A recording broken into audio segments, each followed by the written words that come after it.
அனைவருக்கும் வணக்கம். இந்த வீடியோ பகுதியில் நம்ம பார்க்க போகிறது, இன்னைக்கு நைட்டு ஒரு 11 மணிக்கு உங்கள் வீட்டுக்கு வெளியே, அதாவது உங்கள் வீட்டு நிலைவாசலில் இந்த ஒரு பொருளையோட கற்பூரம் சேர்த்து எரிச்சு பாருங்க. வீட்டில் தங்கம் இல்லாதவங்களுக்கு தங்கம் சேர ஆரம்பிக்கும். உங்களுடைய கடன், அடகு வைத்த நகைகள் எல்லாமே மீட்டு தரக்கூடிய ஒரு அற்புதமான பரிகாரம். இந்த பரிகாரத்தை நீங்கள் 15 நாட்கள் தொடர்ந்து செஞ்சுட்டு வரணும். 15 நாட்கள் செஞ்சு முடியறதுக்குள்ளாரையே நீங்கள் ஏதாவது அடமானம் வச்சுருந்தீங்கன்னா அந்த அடமான நகை உங்களுக்கு மீட்க ஆரம்பிக்கும். முதல்ல நம்ம நகை அடமானம் வைக்கிறத பற்றி ஒரு விஷயம் சொல்லிடுறேன். நகை கடையில் பார்த்தீங்கன்னா நீங்கள் கொடுக்குற நகையை அடமானத்துக்கு எடுத்து அப்படியே வச்சிருவாங்க அப்படின்னு மட்டும் நினைக்காதீங்க.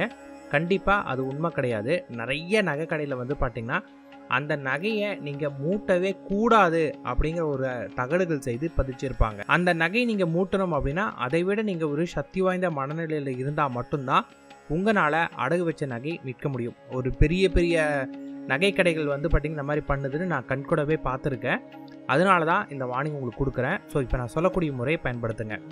அடுத்தது, நகை மூட்டுட்டீங்க, நகை வாங்கிட்டீங்க அப்படின்னா அப்படியே கொண்டு வந்து நீங்கள் கழுத்தில் மாட்டுறது, உங்கள் பீரோவில் வைக்கிறது, இந்த மாதிரியான வேலைகள் பண்ணாதீங்க. இல்லை நான் எடுத்து வச்சுட்டு ஏதாவது ஃபங்க்ஷனுக்கு போட்டுட்டு போகிறேன் அப்படின்னு கொண்டு வந்து நிறைய பேர் பார்த்தீங்கன்னா அப்படியே வச்சுடுவாங்க. இந்த தப்பை வைக்காதீங்க. ஏன்னா இது மாதிரி நீங்கள் நகையை மூட்டுட்டு வந்தாலும் திருப்பியும் அடமானம் வைக்கக்கூடிய சூழ்நிலைக்கு நம்மளை கொண்டு போயிடும். இது சக்கர முறையில் பார்த்தீங்கன்னா நகையை அடமான கடை வச்சுருக்காங்க. இது நிறைய பேருக்கு தெரியும். இதை போக்குறதுக்கு ஒரு அற்புதமான பரிகாரம் இருக்குது. அது என்ன எப்படிங்கிறத பார்க்கலாம். இதை நீங்கள் பண்ண என்னாகும் அப்படின்னு கேட்டிங்கன்னா, உங்களுக்கு பார்த்தீங்கன்னா இந்த மனோசக்தி ரொம்ப அதிகரிக்க ஆரம்பிக்கும். மற்றும் இந்த இதுக்கு நீங்கள் பயன்படுத்தக்கூடிய பொருள் என்ன பொருள்னு கேட்டிங்கன்னா கடுகை பற்றி நீங்கள் கேள்விப்பட்டிருப்பீங்க. கடுகு யாரோட கையில்களில் இருந்தும் நேரடியாக வாங்கக்கூடாது அப்படின்வாங்க. அதாவது ஒருத்தவங்க உங்களுக்கு கடுகு இல்லைன்னா நேரடியாக கையில் எடுத்து தர மாதிரிலாம் எங்கேயுமே கொடுக்கவே மாட்டாங்க. அந்த காலத்தில் கடைகள்லாம் பார்த்தீங்கன்னா எதுவாக இருந்தாலுமே ஒரு இதில் போட்டு பேப்பரில் கட்டி கொடுப்பாங்க. அப்படி இருந்தாலுமே கடுகை மட்டும் அவங்க கையிலேருந்து தொடவே மாட்டாங்க. ஏன்னா கடுகு ஒருத்தர்கிட்ட இருந்து இன்னொரு போச்சு அப்படின்னா அவங்களோட முழு சக்தியும் அவங்களுக்கு வர ஆரம்பிக்கும். இல்லை கடுகை மட்டும் மிக்காந்து கொண்டு கொடுக்கவே மாட்டாங்க. அதனால் கடுகு இதுக்கு நீங்கள் பயன்படுத்தணும். இது ஒன்றும் பெரிய விஷயம் கிடையாதுங்க.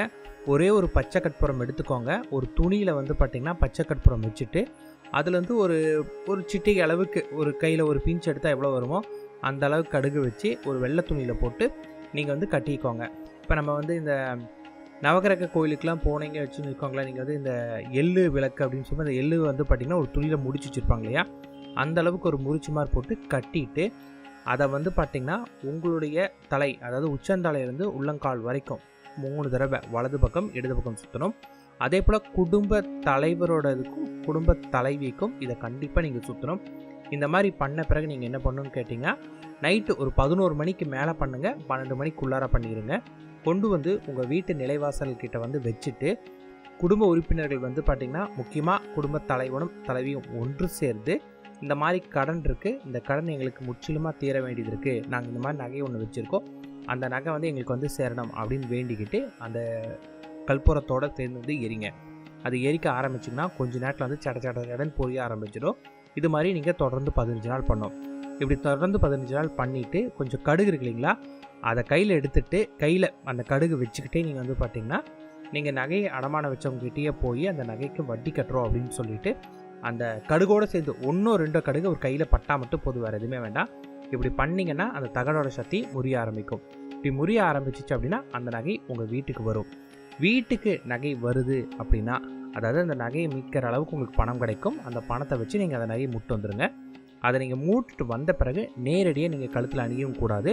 அதே போல் உங்கள் எடுத்து உங்கள் பீரோவில் வைக்கக்கூடாது. அதுக்கு நீங்கள் என்ன பண்ணணும் அப்படின்னு கேட்டிங்கன்னா, அந்த நகையை ஒரு பாத்திரத்தில் தண்ணி ஊற்றி அதில் கொஞ்சோண்டு பார்த்தீங்கன்னா கல்லுப்பு போட்டு கொஞ்சம் மஞ்சளை போட்டு அதில் ஒரு 1 hour ஒரு 1 இல்லாட்டி ஒரு 2 நிமிஷம் போதும், அதிகமாகலாம் வேண்டாம், போட்டு நல்லா அதில் ஊற வச்சு எடுத்துகிட்டு நீங்கள் பயன்படுத்தலாம்.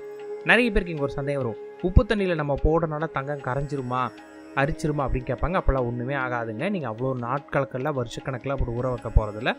ஒரு கைப்பிடி அளவுக்கு, ஒரு ஐப்பிடி கூட கிடையாது, ஒரு சின்ன ஒரு ஸ்பூன் அளவுக்கு நீங்கள் உப்பு போட்டு அதில் மஞ்சத்தூளை போட்டு நீங்கள் தங்க நகையில் போடுறீங்க. தங்க நகை ஃபுல்லாக அது மேலே மூடிட்டு இருக்கும். அப்போ பார்த்திங்கன்னா அவங்க தகட்டோட சக்தி அந்த நகைக்கும் இல்லாமல் போயிடும். அதன் பிறகு நீங்கள் எடுத்து பீரோவில் வைக்கிறதோ இல்லை உங்கள் கழுத்தில் மாட்டுறதோ அப்படி மாட்டிக்கோங்க. ஏன்னு கேட்டிங்கன்னா, நிறைய பேர் இப்போ தான் நான் அடமானத்துலேருந்து மூட்டிட்டு வந்தேங்க, கழுத்தில் ஒரு டைம் தான் போட்டிருப்பேன், சில பேரை நான் கழுத்தில் போடும் கூட இல்லைங்க, வாங்கிட்டு வந்தால் அப்படியே கொண்டு திருப்பி அடமானம் வைக்கிறோம் அப்படிங்கிற நிலை வரும். அதை போக்குறத இந்த மாதிரி உப்புல பண்ணுங்கன்னு சொல்கிறது. இது அந்த நகையில் இருக்கக்கூடிய அந்த நெகட்டிவான சக்தியை முழுதுமாக வெளியேற்ற ஆரம்பிக்கும். அடுத்தது நீங்கள் என்ன பண்ணணும் அப்படின்னு கேட்டிங்கன்னா, இப்போ உங்களுக்கு நகை மூட்டியாச்சு அப்படின்னா ஆல்ரெடி உங்கள் வீட்டில் தங்க நகை இருக்குங்கிற ஒரு தன்மை வர ஆரம்பிச்சிடும்.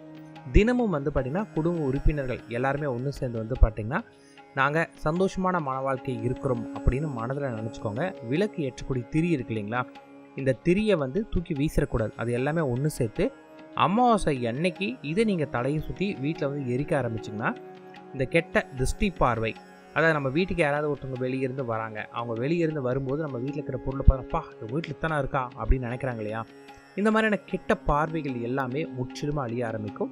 இப்படி முற்றிலுமாக இந்த பார்வை அழிஞ்சாவே நம்மளோட முன்னேற்றத்தின் தடையில்லாமல் இருக்க ஆரம்பிக்கும். வெற்றி மேலே வெற்றி கிடைக்க ஆரம்பிக்கும். இதன் மூலமாக வந்து பார்த்திங்கன்னா நம்ம உயர்வு கிடைக்கும். மூன்றாவது ஒரு விஷயம் நல்லா தெரிஞ்சுக்கோங்க, அது நம்ம பேசக்கூடிய விஷயங்கள் தான். வீட்டில் ரொம்ப கத்தி கத்தி கத்தி பேசிகிட்டு இருக்காதீங்க. வீட்டில் வந்து பார்த்திங்கன்னா எப்பயுமே நெகட்டிவான வார்த்தைகள் பேசாதீங்க. வீட்டில் இருக்கும்போது வாழ்க்கையில் எப்படி உயரணும் அப்படிங்கிறத டாப்பிக்கும் அது சம்மந்தமாக கொஞ்சம் பேச ஆரம்பித்து பாருங்கள்.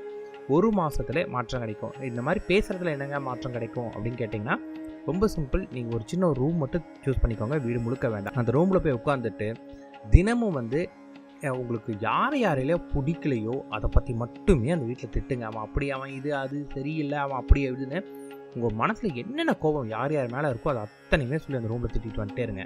ஒரு 15 நாள் பண்ணுங்கள், அதிகமாக கூட வேண்டாம். ஒரு 15 நாளுக்கு அப்புறம் நீங்கள் அந்த ரூமில் போய் உட்காந்து பாருங்களேன்.